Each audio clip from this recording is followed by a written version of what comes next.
special ပြင်ထားတဲ့အခန်းလေးတစ်ခန်းရောက်မှုရှိရလေးကျွန်တော်ပြပေးချင်ပါတယ်ဒီခန်းကစမ်းကြောင်းမြို့နယ်ဇလွန်လန်းထဲမှာရှိတဲ့အခန်းပါဇလွန်လန်းကဗဟိုလန်းနဲ့နီးမယ်ခွာစည်းနဲ့လည်းနီးမယ်တိုက်သက်တန်းနဲ့တော်တော်နှုတ်သေးတယ် BCC ရှိတယ်မြေရှင်ရှိတယ်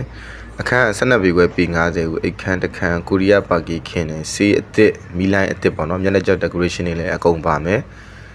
kitchen ကနေမှလည်းကြွေပြားခင်းထားတဲ့ကတ်ထားတဲ့မိဖို့ကုန်းလေး kitchen cabinet တွေအကုန်လုံးပါတယ်ဒါလေးကတော့အိတ်ခန်းပါအခန်းကတော့အခုဗီဒီယိုထဲမှာပြထားတဲ့အတိုင်းအကုန်ပြင်ဆင်ပြီးသားပဲဘေးပပတ်လည်းတမ်းမဆန်းရှိတ်တွေပါမယ်ခြေချွတ်ခွန်းအိမ်နာတက်စီနဲ့နောက်ဖေးမှာ emergency exit လေးတစ်ခုလည်းပါသေးတယ်ဗျာတချို့တွေကအခန်းစည်းတွေကြမထင်ပြီးတော့စောင့်နေအခန်းစည်းတွေကမကြတဲ့ပြင်တဖြည်းဖြည်းနည်းနည်းချင်းစီပိုတက်လာတယ်ဗျ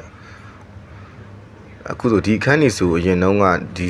ဈေးလောက်ကြီးမပေးရဘူးပေါ့နော်အခုကျွန်တော်ရောင်းဈေးကိုတော့နောက်ဆုံးမှပြောပြပေးမယ်